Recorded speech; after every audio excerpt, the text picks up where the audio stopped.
नमस्कार दोस्तों मेरा नाम मनीराम है और मैं उत्तर प्रदेश का रहने वाला हूँ। आज जो डरावनी कहानी मैं आप लोगों के साथ शेयर करने जा रहा हूँ वो उस वक्त की है जब मैं कानपुर की ही एक कपड़ा फैक्ट्री में ट्रक चलाने का काम किया करता था। उस वक्त तक मुझे ट्रक चलाते हुए काफी ज्यादा समय हो चुका था, लेकिन आज से पहले मेरे साथ कभी भी कोई भी ऐसी घटना नहीं हुई थी जिसकी वजह से मुझे थोड़ा बहुत भी डर का एहसास हो। लेकिन एक बार मेरे साथ एक ऐसी घटना होती है जिसके होने के बाद सिर्फ मुझे ही नहीं बल्कि उस चीज की वजह से मेरे परिवार को भी बहुत सी चीजों का सामना करना पड़ता है, और उन चीजों की वजह से मेरे साथ साथ मेरे परिवार को भी एक बहुत ही भयंकर और डरावने हादसे का सामना करना पड़ता है। जब वह घटना मेरे साथ हुई थी उस वक्त मुझे समझ में आ चुका था कि मेरे साथ अब आगे चलकर कुछ ऐसा होने वाला है जिसके बाद शायद हो सकता है कि उस चीज के परिणाम को जानने के लिए मैं जिंदा ही ना रहूं। दरअसल एक दिन शाम के वक्त मैं अपनी फैक्ट्री से अपने ट्रक में माल लोड करके निकल गया था। उस रात मुझे वो माल पश्चिम बंगाल की एक दूसरी किसी कपड़ा फैक्ट्री में पहुंचाना था, क्योंकि वहां पर उस कपड़े पर प्रिंटिंग का काम होना था। इसी वजह से मैं कई बार उस फैक्ट्री में पहले भी माल पहुंचा चुका था, लेकिन पहले कभी भी मेरे साथ कोई भी डरावनी घटना नहीं हुई थी। उस दिन जब वो घटना मेरे साथ हुई तो उस घटना के होने के बाद मुझे एक चीज समझ में आई कि इंसान को लालच बिल्कुल भी नहीं करना चाहिए, क्योंकि कभी कभार थोड़े बहुत लालच के चक्कर में हमें हमारे जीवन में बहुत भारी कीमत चुकानी पड़ जाती है। और उस रात मेरे साथ भी कुछ ऐसा ही हुआ था। दरअसल जो भी कोई ट्रक ड्राइवर किसी और के ट्रक पर मजदूरी में ड्राइविंग का काम करता है, उसकी यही कोशिश रहती है कि वो किसी भी तरह अपना रोजाना का थोड़ा बहुत खर्चा निकाल सके। उन्हीं लोगों में से मैं भी एक था, और मेरे इसी लालच ने मुझे उस दिन एक बहुत ही भयंकर और डरावनी घटना से मेरा सामना कराया था। अब बात यह हुई कि फैक्ट्री के मालिक के द्वारा हम लोगों को रास्ते में पड़ने वाले जितने भी टोल टैक्स थे उनकी काउंटिंग करके उसके हिसाब से हम लोगों को टोल के लिए पैसे दिए जाते थे। अब हम ट्रक ड्राइवर लोगों की ये कोशिश रहती थी कि रास्ते में पड़ने वाले सभी टोल को हम किसी तरह से बचा लें और फिर उन टोल के पैसों को अपने खर्चे के काम में ले लें, और फैक्ट्री के मालिक को यह बोल दें कि वो पैसे टोल पर खर्च हो गए। अब इतनी थोड़ी बहुत हेरा फेरी तो सभी लोग करते हैं, लेकिन मुझे इस बात का बिल्कुल भी नहीं पता था कि इस इतनी सी छोटी सी हेरा फेरी के चलते मेरी जिंदगी में बहुत बड़ी हेरा फेरी हो जाएगी। उस दिन जब मैं रात के वक्त अपने ट्रक से एक हाईवे से होते हुए जा रहा था तो उस हाईवे पर चलते वक्त मुझे सामने की तरफ एक बोर्ड लगा हुआ नजर आता है जिस पर लिखा हुआ था कि टोल प्लाजा की दूरी यहाँ से मात्र 500 मीटर की है। अब ये चीज देखते ही मैं सोचता हूँ कि अगर किसी तरह मुझे इस टोल टैक्स को बचाने का तरीका मिल जाए तो मेरा थोड़ा बहुत खर्चा निकल जाएगा। इसी वजह से मैंने उस बोर्ड को देखते ही अपने ट्रक की स्पीड को बिल्कुल धीमा कर लिया था, और इसके साथ ही मैंने ट्रक को साइड वाली सर्विस रोड पर उतार लिया था। अब मैं सर्विस रोड पर अपने ट्रक को लेकर धीरे धीरे चल रहा था, क्योंकि मुझे तलाश थी किसी एक ऐसे इंसान की जो कि मुझे उस वक्त वहां पर मिल जाए और मुझे यह बता सके कि क्या कोई ऐसा रास्ता है जिससे मैं इस टोल को बचाकर आगे की तरफ निकल सकूं। अब उस टोल से थोड़ी ही दूर पहले मुझे उस हाईवे के बगल में ही एक छोटा सा ढाबा नजर आता है। उस ढाबे को देखते ही पहले तो मैं उस ढाबे पर जाकर थोड़ी चाय पीता हूँ, और उसके बाद धीरे धीरे उस ढाबे वाले को बातों में उलझाकर उससे ये पूछता हूँ कि क्या इस टोल को बचाने का कोई रास्ता है, क्योंकि मैं महीने में कई बार इस रास्ते से जाता हूँ, तो अगर कोई रास्ता पता हो तो हर बार टोल के पैसे नहीं लगेंगे। मेरे ऐसा पूछने पर वो ढाबे वाला मुझसे कहता है कि रास्ता तो है साहब, लेकिन वो रास्ता थोड़ा ठीक नहीं है। कई बार उस रास्ते के बारे में सुनने को मिला है कि उस रास्ते पर बहुत सी अजीब अजीब तरह की घटनाएं होती हैं और कई लूटपाट के मामले भी सुनने को मिले हैं। तो मेरा तो यही कहना है कि आप सीधे हाईवे से ही चले जाओ। लेकिन तभी मेरे मन में उस रास्ते के बारे में जानने की बहुत ज्यादा इच्छा होती है। इसी वजह से मैं उस ढाबे वाले से कहता हूँ कि आप मुझे एक बार उस रास्ते के बारे में बताइए। फिर मैं सोचता हूँ कि मुझे उस तरफ से जाना है या नहीं जाना। तो फिर वो ढाबे वाला मुझे उस रास्ते के बारे में पूरी जानकारी दे देता है, जिसके बाद मैं अपनी चाय को खत्म करके अपने ट्रक को स्टार्ट करता हूँ और उसी रास्ते की तरफ अपने ट्रक को ले जाता हूँ जिसके बारे में मुझे उस ढाबे वाले ने बताया था। क्योंकि उस वक्त मेरे मन में उन टोल के पैसों को बचाने की बहुत ज्यादा लालसा हो रही थी। अब मैं अपने ट्रक को लेकर उस रास्ते पर निकल जाता हूँ। दिखने में वो एक सिंगल सड़क वाला रास्ता था, जिस पर कि एक बार में सिर्फ एक ही साधन चल सकता था।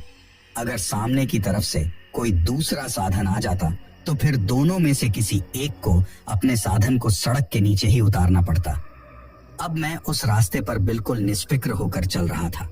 तभी चलते चलते ही मुझे अचानक अपने ट्रक के पीछे से कुछ अजीब सी आवाज आती है। पहले तो जब वो आवाज आती है तो मैं उसको नजरअंदाज करता हूँ और उसी गति से अपने ट्रक को चलाता रहता हूँ। लेकिन थोड़ी ही देर बाद मुझे वो आवाज फिर से सुनाई देने लगती है और वो आवाज कुछ इस तरह की थी जैसे कि चलते वक्त ट्रक के टायरों के बीच में कुछ आ रहा हो।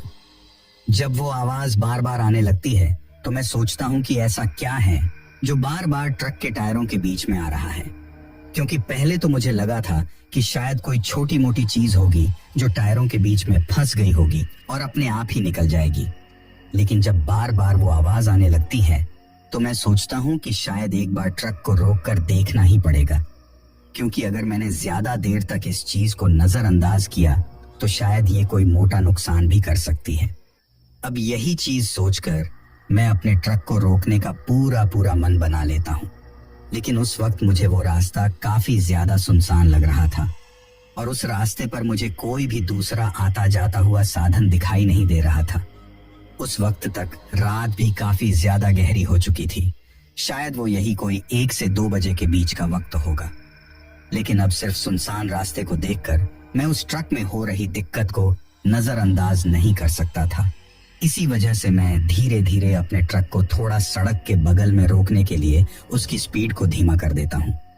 तभी मुझे ट्रक की हेडलाइट की रोशनी में आगे की तरफ एक दीवार सी बनी हुई दिखाई देती है, जो कि उस वक्त सड़क के बगल वाली जमीन पर बनी हुई थी। जब मैं गौर से उस दीवार की तरफ देखता हूँ तो वो दीवार दिखने में काफी ज्यादा ऊंची थी। इसके साथ ही उस दीवार के ऊपर चारों तरफ मोटे मोटे नुकीले तार भी लगे हुए थे। अब मैं उस दीवार के पास में ही ले जाकर उसे थोड़ा आगे ही मेरे ट्रक को रोक देता हूँ और नीचे उतरकर अपने हाथ में एक लोहे का सीरिया लेकर अपने ट्रक के टायरों को चेक करने लगता हूँ। वैसा सीरिया लगभग हर ट्रक ड्राइवर अपने साथ रखता ही है, क्योंकि कई बार ट्रक के टायरों के बीच में छोटे छोटे कंकड़ पत्थर लग जाते हैं, जिससे कि टायरों के बीच से उस सीरिये की मदद से उन पत्थरों को निकाला जाता है। उस वक्त मुझे अपने ट्रक के टायरों के बीच में कुछ भी ऐसा दिखाई नहीं देता है जिसको देखकर मुझे ऐसा लगे कि वो आवाज इस चीज की आ रही थी। काफी देर तक ट्रक के चारों तरफ घूमकर देखने के बाद भी जब मुझे कुछ भी ऐसा दिखाई नहीं देता है तो मैं सोचता हूँ कि कमाल है, अभी तो वो आवाज इतनी ज्यादा आ रही थी और अब ऐसा कुछ भी दिखाई क्यों नहीं दे रहा जिसकी वजह से मुझे ये समझ में आ सके कि वो आवाज किस चीज की आ रही थी। जब मुझे कुछ भी दिखाई नहीं देता है तो फिर मैं वापस वहां से चलने का मन बना लेता हूँ।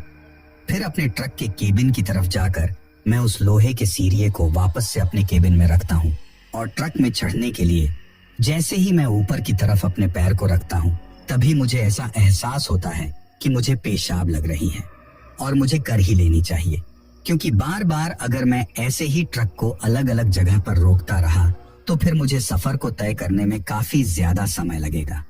अब मैंने ट्रक को रोक तो रखा ही है और मुझे यहीं पर ही पेशाब कर लेनी चाहिए।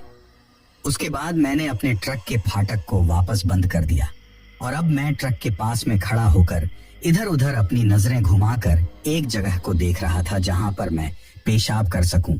ट्रक के आगे की तरफ तो सड़क के दोनों ही तरफ मुझे काफी ज्यादा बड़ा बड़ा घास उगा हुआ दिखाई देता है, जिसकी वजह से मैं ट्रक के पीछे की तरफ जाकर देखता हूँ।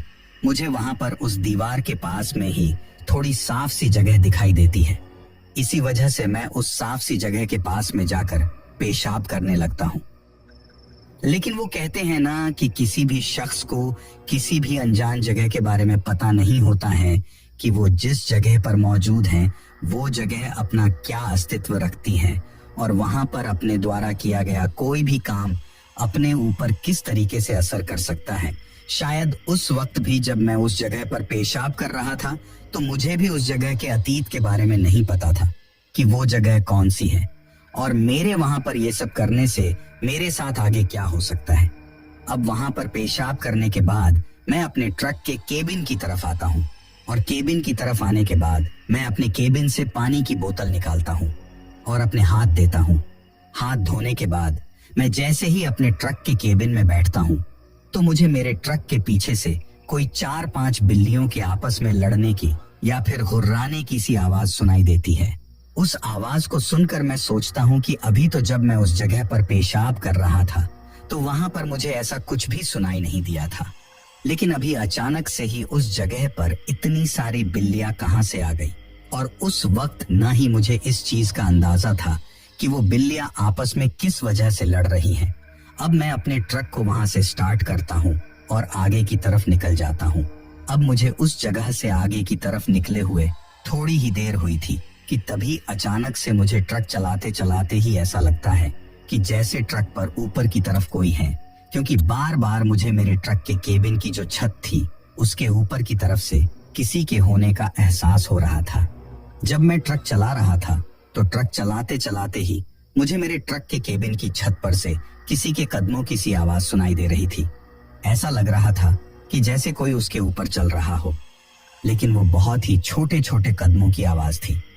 अब ट्रक चलाते वक्त ट्रक की भी आवाज काफी ज्यादा थी, इसी वजह से मुझे उस वक्त कुछ ठीक तरीके से सुनाई भी नहीं दे रहा था, पर 1-2 बार मुझे ऐसा एहसास हुआ था।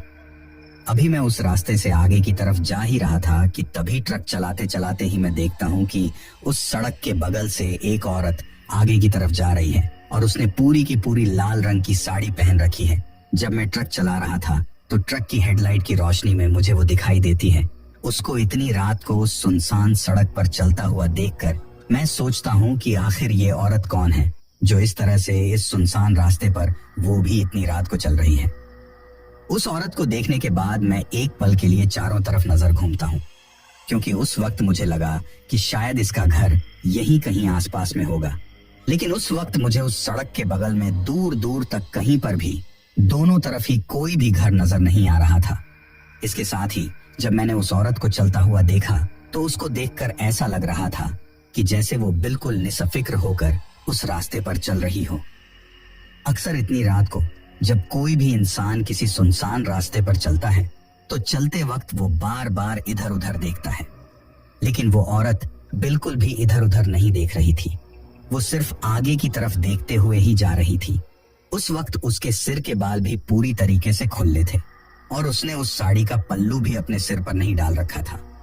पहले तो मुझे लगा कि शायद इसको किसी मदद की जरूरत है, हो सकता है कि ये रास्ता भटक गई हो। लेकिन तभी अचानक से मेरे दिमाग में आता है कि उस ढाबे वाले ने मुझसे कहा था कि उस रास्ते पर बहुत सी अजीब अजीब तरह की घटनाएं होती हैं और कई बार तो बहुत से लोगों के साथ उस रास्ते पर लूटपाट भी हुई है। अब उस ढाबे वाले की बात याद आते ही मैं सोचता हूँ कि कहीं ये सब मुझे किसी चीज में फंसाने का जाल तो नहीं है। हो सकता है कि मैं इस औरत को अकेला देखकर इसकी मदद के लिए यहाँ पर अपने ट्रक को रोकूं, पर हो सकता है कि इसके साथ वाले यही कहीं अगल बगल में छिपे हुए हों और वो आकर मेरे साथ भी कोई ऐसी ही घटना को अंजाम दे। अब यह चीज दिमाग में आते ही मैं अपने ट्रक को उस औरत के पास रोकने की बजाय अपने ट्रक की स्पीड को और भी ज्यादा बढ़ा देता हूँ और तेज गति से होते हुए उस औरत के बगल से निकल जाता हूँ। लेकिन जब मैं उस औरत के बगल से निकलता हूँ तो मुझे एक चीज बहुत ज्यादा अजीब लगती है।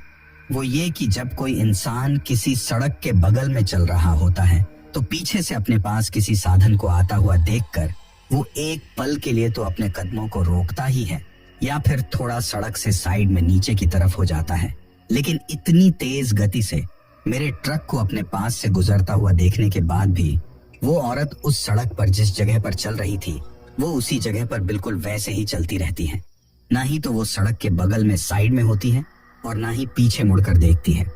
उसको देखकर ऐसा लग रहा था कि जैसे उसको मरने का कोई डर ही ना हो।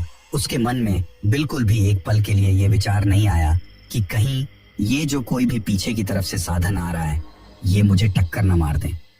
उस तरह से उस औरत को वहां पर देखने के बाद जब मैं उससे आगे निकल जाता हूँ तो मैं सोचता हूँ कि बड़ी ही अजीब औरत थी।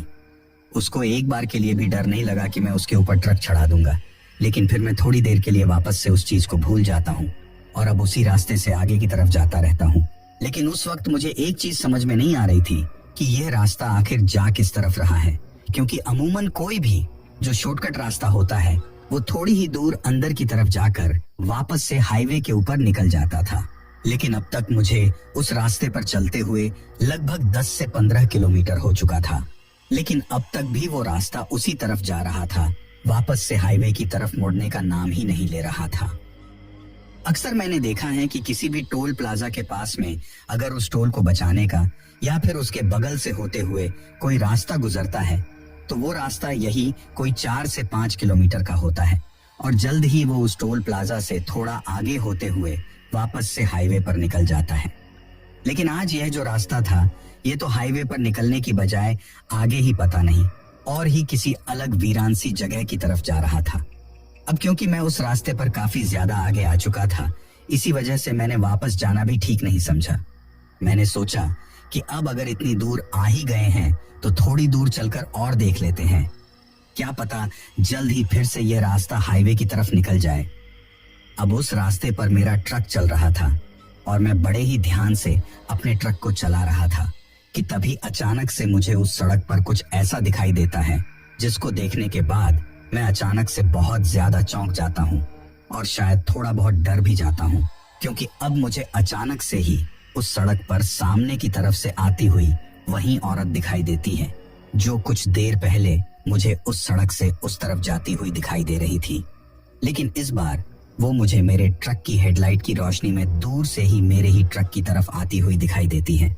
उसने वही लाल साड़ी पहन रखी थी और वो ठीक उसी चाल में चल रही थी जिसमें थोड़ी देर पहले ही वो मुझे उस सड़क पर मेरे आगे की तरफ चलती हुई दिखाई दी थी। लेकिन अब वह औरत मुझे मेरे सामने की तरफ से मेरी ही तरफ आती हुई दिखाई दे रही थी।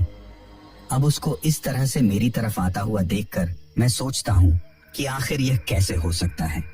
अभी थोड़ी देर पहले ही तो पीछे की तरफ यह औरत मुझे इस सड़क पर आगे की तरफ चलती हुई दिखाई दे रही थी और अब ये औरत सामने की तरफ से मेरी तरफ आ रही है।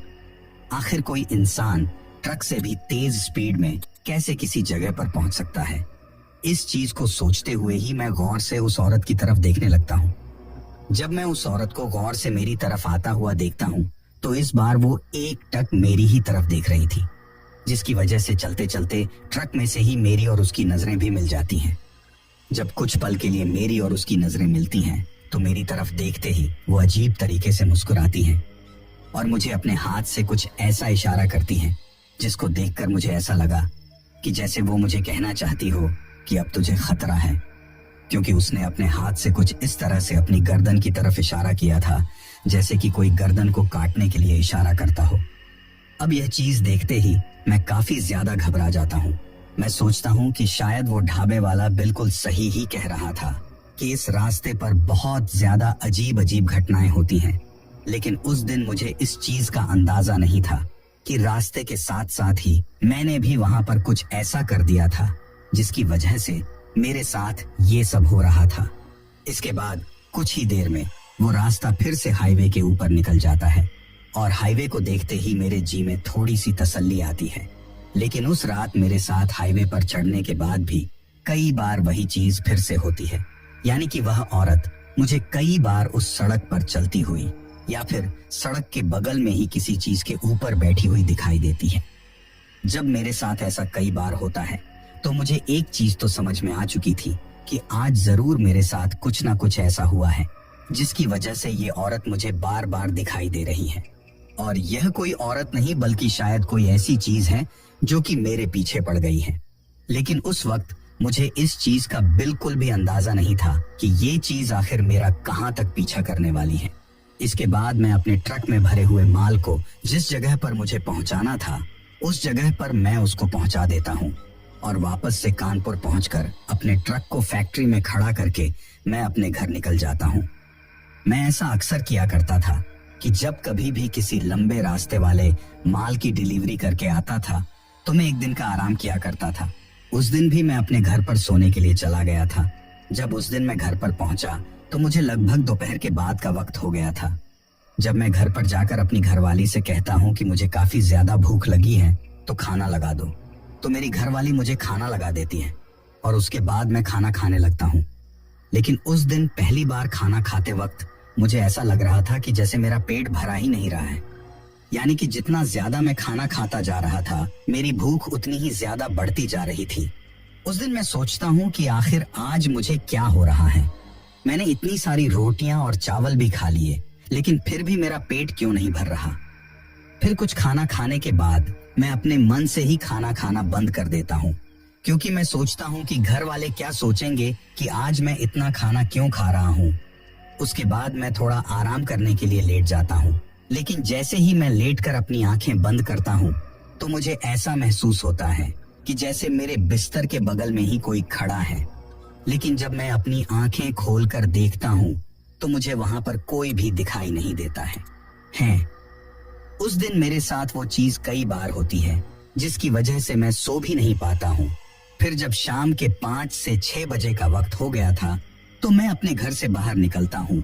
अपने यार दोस्तों की तरफ घूमने के लिए जाने की सोचकर मैं अब अपने घर से जा ही रहा था कि तभी अचानक से ही मेरे घर के बगल में जो एक चाची रहती थी, वो मुझसे पूछती हैं कि अरे मनीराम, आज कहाँ घूम कर आए थे। तो मैं उन चाची से कहता हूँ कि कहीं नहीं चाची, मैं तो फैक्ट्री से ही लौट रहा था।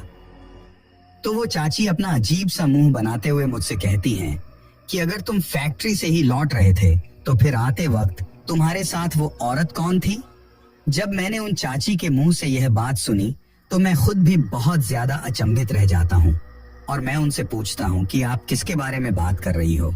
तो वो मुझसे कहती हैं कि वही जो तुम्हारे साथ तुम्हारे पीछे पीछे तुम्हारे घर में भी गई थी, जिसने लाल रंग की साड़ी पहन रखी थी और जिसके सिर के बाल खुले थे।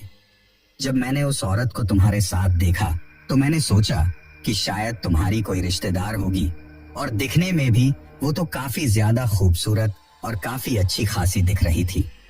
जब उन चाची ने मुझे यह बात बोली तो एक पल के लिए मुझे इस चीज का एहसास हुआ कि ये चाची बिल्कुल उसी तरह की औरत की बात कर रही है, जिस तरह की औरत मुझे आज से 2-3 दिन पहले ही, जब मैं उस रास्ते से माल की डिलीवरी करने के लिए जा रहा था, तो वो औरत मुझे बार बार उस रास्ते पर दिखाई दे रही थी। अब उस चीज के बारे में सोचते ही मेरे दिमाग में एक विचार आता है कि कहीं मेरे साथ कुछ गलत तो नहीं हो गया है। लेकिन फिर भी मैं उस चीज को थोड़ा नजरअंदाज करता हूँ और अपने दोस्तों की तरफ घूमने के लिए निकल जाता हूँ। अभी मैं अपने दोस्तों के पास बैठा ही था कि तभी घर से मेरा बेटा भागता हुआ मेरे पास आता है और मुझसे कहता है कि पापा घर पर जल्दी चलो, मम्मी को कुछ हो गया है। अब मेरे बेटे को इस तरह से घबराया हुआ देखकर मैं भी बहुत ज्यादा घबरा जाता हूँ और उसके साथ अपने घर पर वापस जाता हूँ। जब मैं घर पर जाता हूँ तो मेरे घर पर मोहल्ले की ही 2-4 औरतें इकट्ठा हो रखी थी। जब मैं अंदर जाकर देखता हूँ तो मुझे दिखाई देता है कि मेरी घर वाली के सिर पर काफी ज्यादा चोट लगी हुई है, जिसकी वजह से उसके सिर से खून भी बह रहा है और वो दर्द में कराह रही है। जब मैंने उससे पूछता हूँ कि ये सब कैसे हुआ, तो वो मुझे कहती हैं कि मैं सीढ़ी से छत के ऊपर से कोई चीज उतार रही थी, लेकिन तभी अचानक से एक औरत वहां पर आती है और मेरी सीढ़ी को धक्का दे देती है। जब वो मेरी सीढ़ी को धक्का दे रही थी तब अचानक से मेरी नजर उसके ऊपर जाती है, पर वो ना ही तो हमारी कोई जान पहचान वाली औरत थी और ना ही कोई मोहल्ले की औरत थी। उसको देखते ही एक पल के लिए तो मैं घबरा गई थी कि ये अनजान औरत अचानक से घर के अंदर कैसे आ गई। लेकिन इससे पहले कि मैं कुछ भी सोच या समझ पाती, मैं नीचे गिर गई थी और नीचे गिरने के बाद मेरे सिर पर चोट आ गई, जिसकी वजह से मैं बेहोश हो गई थी। लेकिन जब मुझे होश आया तो वो औरत मुझे कहीं भी दिखाई नहीं देती है, सिर्फ ये अपनी मोहल्ले की ही 2-4 औरतें मेरे अगल बगल में खड़ी हुई थीं। अब यह चीज होते ही मेरा दिमाग थोड़ा सा खनकता है और मुझे ऐसा एहसास होता है कि वो जो कोई भी चीज थी, शायद वो मेरे घर तक मेरे पीछे आ गई है और आज तो उसने सिर्फ इतना सा किया है। हो सकता है आगे चलकर वो कोई बड़ी चीज करे जिसकी वजह से मेरे घर वालों को नुकसान हो। उसके बाद मैं सोचता हूँ कि मैं कल ही अपने गांव में जो बाबा काल भैरव का मंदिर है, उसमें जाकर वहां के पुजारी जी से इसके बारे में बात करूंगा, क्योंकि आज तो अब काफी ज्यादा शाम का वक्त हो गया है और घर पर भी ऐसा माहौल है, तो अभी की अभी वहां पर जाना थोड़ा ठीक नहीं रहेगा। यही चीज सोचकर मैं उस दिन तो वहां पर जाने के विचार को कैंसिल कर देता हूँ। उसके बाद रात हो जाती है और हम घर के सभी लोग खाना खाकर सो जाते हैं। अब मैं आपको बता दूं कि मेरे 3 बच्चे थे। जिनमें से मेरा बड़ा वाला बेटा तो बाहर आंगन में रात के वक्त मेरे साथ सोता था और जो दो छोटे बच्चे थे वो अंदर मेरी घरवाली के साथ सोते थे, जिनमें से मेरी एक बेटी थी और एक बेटा था, यानी कि कुल मिलाकर मेरे दो बेटे और एक बेटी थी। अब जो बड़ा वाला बेटा मेरे पास सोता था वो आज की रात भी मेरे साथ ही सो रहा था। जब हम लोग रात के वक्त सोए थे तो वो मेरे साथ ही सोया था। अब हम लोगों को सोए हुए काफी ज्यादा समय हो गया था। वो शायद रात के यही कोई 2:30 से 3 बजे के बीच का वक्त होगा कि सोते सोते ही अचानक से मैंने करवट बदली। जब मैंने करवट बदली तो नींद में ही मेरा एक हाथ जिस तरफ मेरा बेटा सोया हुआ था उस तरफ जाता है। जब नींद में मेरा हाथ उस तरफ जाता है तो मेरा हाथ सीधा बिस्तर पर ही लगता है, जिसकी वजह से मुझे ऐसा एहसास होता है कि जैसे मेरा बेटा मेरे बगल में नहीं सोया हुआ है और मैं नींद में ही थोड़ा अपने हाथ से इधर उधर टटोलने लगता हूँ, लेकिन कहीं पर भी मुझे मेरे बेटे के होने का एहसास नहीं होता है। इसके बाद अचानक से मेरी आंखें खुलती हैं और मैं गौर से अपने बिस्तर पर देखता हूँ, लेकिन वहां पर मेरा बेटा नहीं था। अब यह चीज देखकर मैं सोचता हूँ कि आखिर इतनी रात को वो कहाँ गया। उसके बाद मैं धीरे धीरे अपने बिस्तर से उठता हूँ और उठकर अपने घर के आंगन की तरफ बाहर आता हूँ, लेकिन बाहर आते ही मुझे अपनी आंखों के सामने कुछ ऐसा दिखाई देता है जिसको देखते ही मैं बिल्कुल सुन्न पड़ गया था और मेरे शरीर से पूरी की पूरी हिम्मत निकल चुकी थी। नींद में अचानक से ही मुझे कुछ ऐसा दिखाई दिया था जिसको देखते ही मैं बिल्कुल हक्का बक्का रह गया था और मुझे यह समझ में नहीं आ रहा था कि अचानक से ये क्या हुआ। अब उस वक्त मुझे क्या दिखाई दिया था उसको बताने से पहले मैं आप लोगों को थोड़ा एक चीज बता देता हूँ कि हमारा जो घर था वो थोड़ा पुराने टाइप का बना हुआ था, यानी कि पीछे की तरफ कमरे बने हुए थे, आगे की तरफ दरवाजा था और बीच में लंबा चौड़ा आंगन था और उसी आंगन में एक कोने में हमारे घर में एक नीम का पेड़ था। उस नीम के पेड़ को हम लोगों ने घर में इसलिए रख रखा था क्योंकि गर्मियों के टाइम पर उसकी काफी अच्छी छाया होती थी, जिसके नीचे सभी घर वाले दोपहर के वक्त बैठ जाया करते थे। लेकिन आज रात के उस घने अंधेरे में आंगन में बाहर की तरफ आते ही मुझे उस नीम के पेड़ पर कुछ ऐसा दिखाई देता है जिसको देखते ही जैसे मेरी तो सारी की सारी दुनिया ही लुट गई थी और मुझे ऐसा लगता है कि मेरा सब कुछ खत्म हो गया। दरअसल जैसे ही मैं बाहर आंगन की तरफ आता हूँ और आंखें मसलते हुए जब अचानक से मेरी नजर उस नीम के पेड़ पर जाती है तो मुझे दिखाई देता है कि मेरा बेटा, जो कि मेरे साथ रात को सोया तो था लेकिन अब मेरे बिस्तर पर मेरे साथ नहीं था और जिसको देखते हुए मैं बाहर की तरफ आया था वो अब उस नीम के पेड़ पर फांसी के फंदे से लटका हुआ है और वो उस फांसी के फंदे से कुछ इस तरीके से झूल रहा है जैसे हवा में कोई गुड़िया झूल रही हो, यानी कि शायद उस वक्त तक वो मर चुका था। अब मैं आपको बता दूं कि वो कोई बड़ा लड़का नहीं था। उस वक्त उसकी उम्र यही कोई 7 से 8 साल की थी और उस इतने बड़े पेड़ पर इतनी छोटी उम्र का लड़का खुद से फांसी खाकर कभी भी नहीं मर सकता था। आखिर इतनी छोटी उम्र में वो खुद से ऐसा काम करेगा ही क्यों? लेकिन उसके साथ साथ ही मुझे वहां पर कुछ ऐसा भी दिखाई दिया था जिसको देखने के बाद मुझे इन सभी सवालों का जवाब उसी पल मिल गया था। दरअसल मैं देखता हूँ कि मेरा वो बेटा उस नीम के पेड़ से ऊपर एक मोटी सी टहनी पर फांसी के बल लटका हुआ है, लेकिन जिस चीज से वो लटका हुआ था वो दिखने में एक लाल लाल कपड़ा था, यानी कि वो कोई लाल रंग का दुपट्टा या फिर कोई साड़ी का टुकड़ा लग रहा था। पर इससे पहले कि मैं कुछ समझ पाता, जिस टहनी से वो लटका हुआ था उसी टहनी पर मुझे कोई बैठा हुआ दिखाई देता है और अब जो मैं आप लोगों को बताने जा रहा हूँ उसको सुनकर आपके पैरों तले से जमीन खिसक जाएगी। दरअसल उस टहनी पर और कोई नहीं बल्कि वही औरत बैठी हुई थी जो उस रात मुझे उस रास्ते पर दिखाई दी थी, जिसके बारे में मेरी पड़ोस वाली चाची मुझे कह रही थी कि वो तुम्हारे पीछे पीछे तुम्हारे घर पर गई थी और जिसके बारे में मेरी घरवाली मुझे शाम के वक्त कह रही थी कि उसने आकर अचानक से उसकी सीढ़ी को धक्का दे दिया था। अब वही औरत मुझे बिल्कुल मेरी आंखों के सामने मेरे लटकते हुए बेटे के बिल्कुल ऊपर उसी टहनी पर बैठी हुई दिखाई दे रही थी। अब आप लोग सोच कर देखो कि उस वक्त मेरे दिमाग में क्या चल रहा होगा, या फिर अचानक से उस चीज को देखकर मेरे मन से क्या भाव निकले होंगे, या फिर मेरे शरीर की क्या प्रतिक्रिया रही होगी। मैंने उस औरत को उस टहनी पर बैठा हुआ देखा तो मेरी और उसकी जब नजर मिली तो वो फिर से मेरी तरफ वही इशारा करती है, यानी कि वो अपने हाथ से अपनी गर्दन की तरफ ऐसे इशारा करती है जैसे कि वो मुझे कहना चाहती हो कि मैं सबको मार दूंगी। उसने फिर से इस बार मुझे वही गर्दन काटने का इशारा किया था और इशारा करते ही अचानक से वो उस दुपट्टे को काट देती है जिसके बल मेरा बेटा लटका हुआ था। उस दुपट्टे को काटते ही मेरा बेटा किसी पुतले की तरह अचानक से धड़ाम से नीचे फर्श पर गिर जाता है। जब वो फर्श पर गिरता है तो उसके गिरने की बहुत तेज आवाज आती है।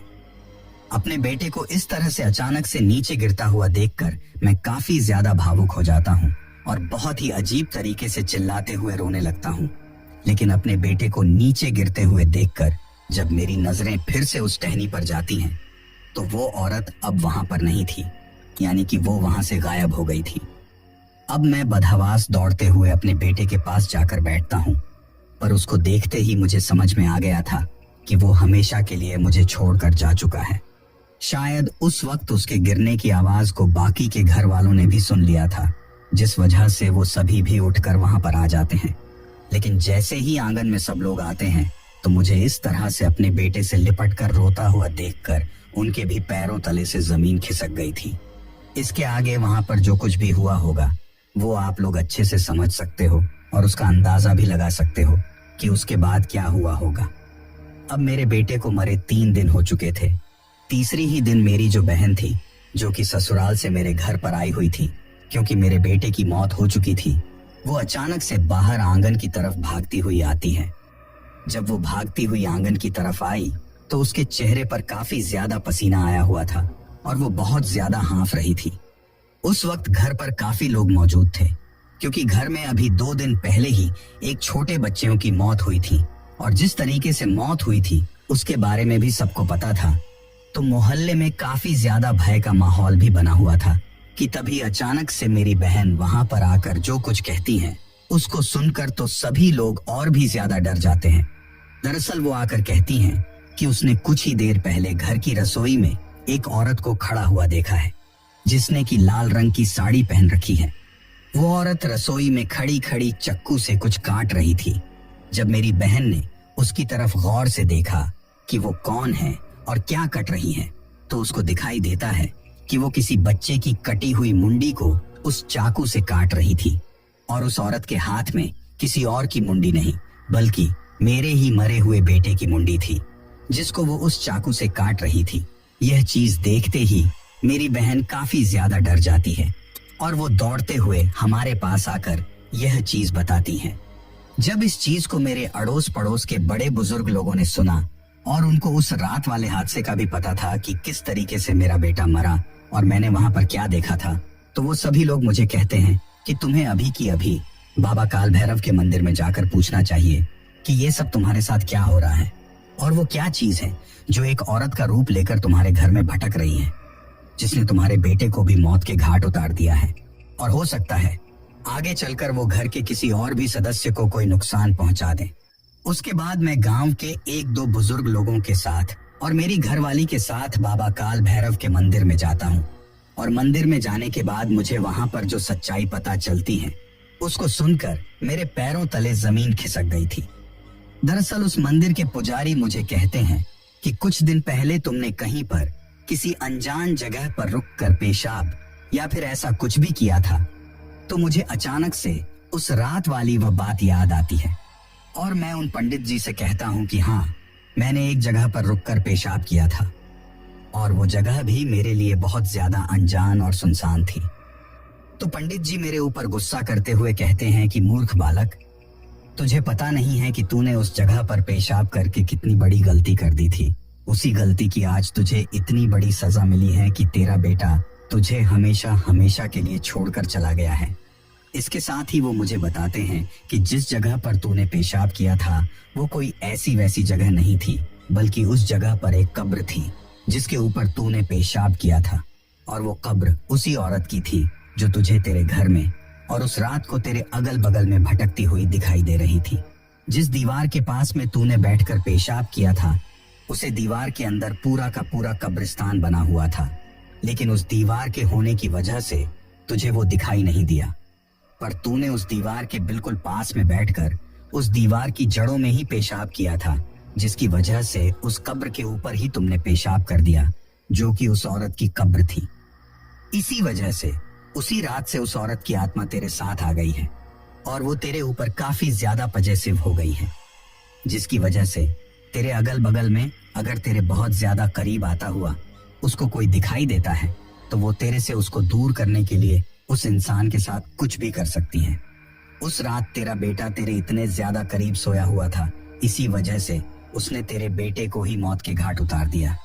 ये चीज सुनकर मैं वहीं पर बिलक बिलक कर रोने लगता हूँ कि मेरी एक गलती की वजह से मैंने मेरे बेटे को खो दिया। लेकिन उसके बाद वो बाबा हमारे घर पर आते हैं और पूरे घर का शुद्धिकरण करते हैं, इलाज करते हैं और किसी तरह से मेरा उस आत्मा से पीछा छुड़वाते हैं। लेकिन आज भी मैं मेरी उस गलती की वजह से जो मुझे इतनी बड़ी सजा मिली थी उसको कई बार याद करके बहुत रोता हूँ। इसी वजह से मैं आप लोगों से कहना चाहता हूँ कि जरूरी नहीं कि कोई चीज अगर आपको कहीं पर दिखाई देती है या फिर ऐसी किसी डरावनी चीज से आपका आमना सामना हो जाए तो वो सिर्फ आपको ही नुकसान पहुंचाए, बल्कि वो आपके अगल बगल में रहने वाले लोगों को भी नुकसान पहुंचा सकती है। इसके साथ ही रात के वक्त किसी भी सुनसान जगह पर रुकने की या फिर जैसा मैंने कुछ किया वैसा करने की गलती आप लोग कभी भी मत करना। तो दोस्तों, ये थी हमारी आज की कहानी। कहानी आपको कैसी लगी ये आप मुझे कमेंट बॉक्स में कमेंट करके जरूर बताना।